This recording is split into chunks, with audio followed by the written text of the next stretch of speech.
Umarbes po ako ngayon ng bunga ng aking mga tanim na talong at tayo magluluto ng masarap at masustansyang binagoongang talong alam sa reporter. Makita po ninyo, ang gaganda ng ating mga na-harvest na talong at tuloy-tuloy pa rin po yung pagbunga. Po, may mga rapa pong mga bunga na naiwan na maliliit. Sa susunod na araw, pwede na lang pong umarbest dyan. So nakakatipid na ako. Yung pera na dapat ay pambili ko ng talong ay isa-savings ko na. Tapos nakatitiyak pa ako na itong aking mga in-harvest na ito, hindi ko ginamitan ng chemical at na fertilizer at insecticide, sa halip ay natural.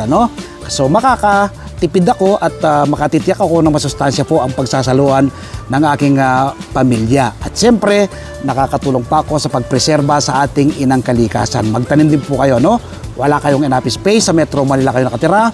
Ito po ang gawin po ninyo, magtanim po kayo sa mga bote ng mineral water. Within 2 months po, mapapabunga mo na yan. At kabang buhay ang iyong talong, tuloy-tuloy po, pwede po siyang magbunga. So ako po'y napakabising tao, pero nagagawa ko pong magtanim.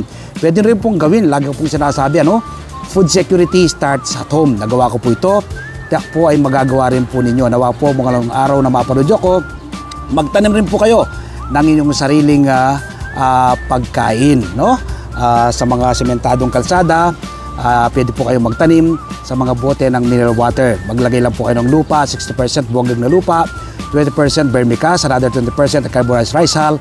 Tapos magdadagdag lang po kayo ng vermicast habang lumalaki yung mga tanim na halaman tulad ng talong, at mag-spray po kayo ng fermented fruit juice. Yun po, tuloy-tuloy po ang pagbunga. Salamat po.